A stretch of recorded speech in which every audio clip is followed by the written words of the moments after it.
Hey guys, welcome back to my channel. So in my last video I mentioned that I was going to be uploading a video about prayer life, so this is it.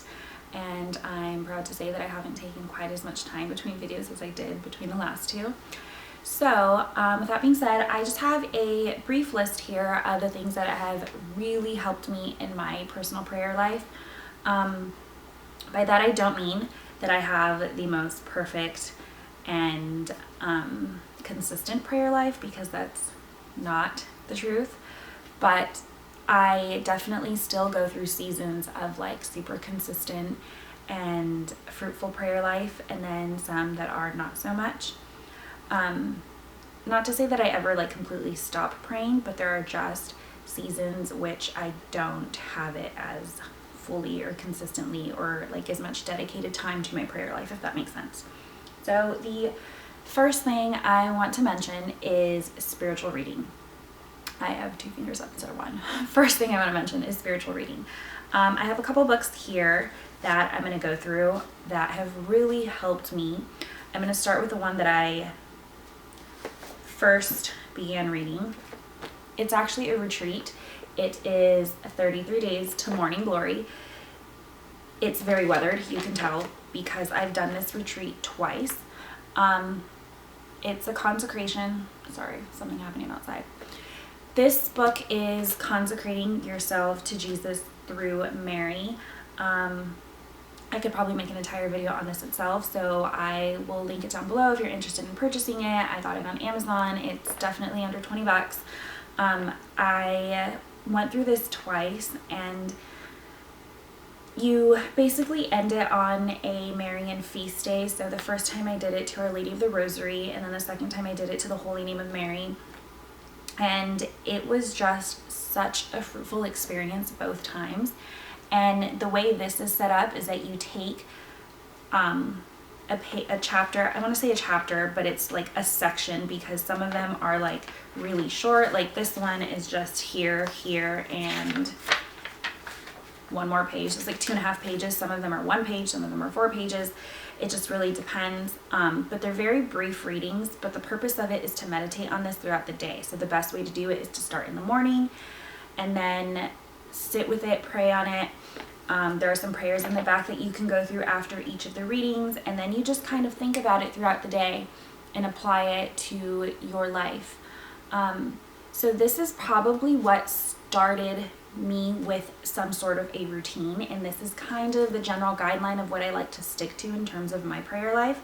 I like to start with some sort of spiritual reading, and then do some prayers, say some prayers, and then I like to journal, which is what I did when I was doing the Marian consecration, because I wanted to remember, I wanted to reflect, and I wanted to kind of like marinate on what I was feeling or learning or thinking or anxious over or praying about at the time. So for me, journaling really helped. So that's Marian consecration. The next book I have is Consoling the Heart of Jesus. This is also by the same author as Consoling the Heart. This one I definitely recommend. If you're going to get this, I would do this one after the Marian consecration, because there are some references to this, but I feel like it's just sort of a natural development in like your spiritual journey. So I wouldn't start with this necessarily. So I did Consoling the Heart of Jesus, and same kind of sort of general outline of my prayer life, if that makes sense. I would start with reading this, praying, and then journaling. And in the back we have the Diary of St. Faustina, which I am still reading. Such great stuff in here, so I definitely recommend this if you are interested. I will also link this down below. And last book I have is something completely different.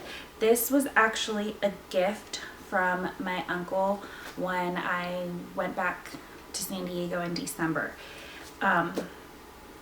It's Mother Teresa and Her Essential Wisdom.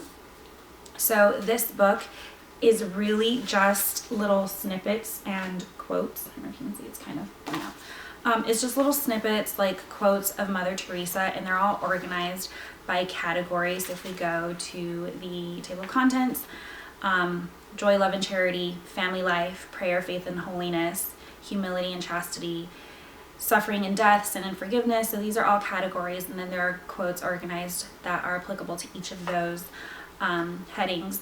And I read this in a couple days, and I just kind of dog-eared some of the things that really stuck out to me, or like if I had a pen on hand, underline some of the things that stuck out to me. And even though this was a really quick and easy read, her words and her wisdom is just so very powerful. And having gone through this, I mean, it's a pretty small book. Having already read through it, what I like to do now on occasion is I'll open up to something that stuck out to me at the time, or the first time I read it, so something that's like dog-eared. I'll open up and read that, and then just kind of, sometimes it like takes me back to like where I was at the time when I first read it, and just it kind of serves as almost like a reflection of where I was, and like whether I've grown or if it was something that I was like appreciating at the time. And it's just really nice to kind of like look back and see what hit home at a different time in my life, even if it was like a few months ago, or for some of these like a couple years ago. So leading on, going from that, I don't know what I'm trying to say. Good segue into my next point is this very weathered, my journal. So I mentioned multiple times already that I like to journal after my prayer. So I include this as part of my prayer time. How I journal varies. Sometimes I am just sort of unfolding what I've been praying about. Sometimes I'm reiterating things that I'm praying for. Sometimes I'm kind of like writing through to understand what I've been reading in my spiritual reading, or how it's applying to my life at the moment. And what I really love about this is not only does it's very therapeutic in general. Journaling is very therapeutic, especially during like after spiritual reading or during prayer time. But I also like to go back and read, because sometimes you'll see that like, and this might sound really like cliche, but the things that you were praying for have come into fruition in your life. And that's a really beautiful thing, to kind of look back and see how God has blessed you, or has grown you, or how those things that you thought were terrible trials at one time, in retrospect, were not that bad. And like the beauty that sprung from those seemingly terrible times, it like far surpasses any amount of what you thought was like pain or suffering or inconvenience or trouble. So I really, really highly recommend this. I got for like less than $1 at Target or something, and I just will throw it in my bag if I'm gonna be praying somewhere that's not home, if I'm gonna go like sit at the church or in the chapel, or go to adoration and pray. So, which is my next thing that's really helped my prayer life, is adoration. And that has helped in a very different way, I think, than any of the spiritual reading or active journaling or personal prayer time, in that I have oftentimes forgotten my prayer material when I'm going to adoration. And so then I'm forced, I don't want to say forced because it sounds like a bad thing, but because I don't have my journal and because I don't have my books that I want to read, I have to just sit. And when I find myself in that position, I try not to talk.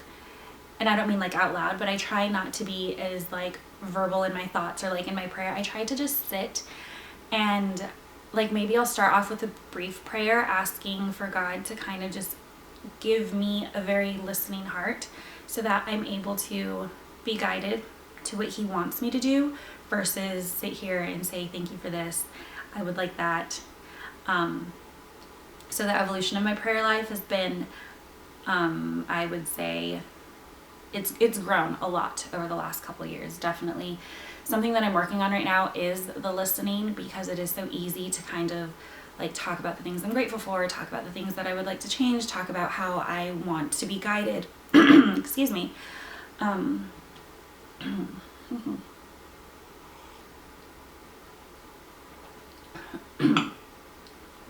So it's easy to kind of talk a lot in prayer, but the difficult thing is listening. It's completely clearing your mind and just being at peace and silence in His presence.